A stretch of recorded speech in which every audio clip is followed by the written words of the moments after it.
કે જંગલ ખાતું હોય, કેટલાક અધિકારીઓ, ઉચ્ચ અધિકારીઓ ભાજપના નેતાઓના ઈશારે અમારા લોકોને રસ્તા ઉપર ઉભા રાખીને હેરાન કરે છે, લૂંટે છે, અમારા લોકોની જમીનનો સંપાદન કરે છે।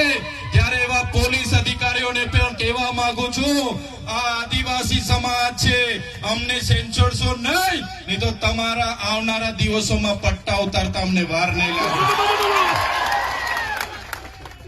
અમે અમારા ઘરમાં ધારિયા, પાલિયા, ભાલા અને તીરકામઠા એ શણગાર માટે નથી મૂક્યા, જે દિવસે અમને જરૂર પડશે લઈને રસ્તા પર ઉતારતા પણ અમને આવડે છે।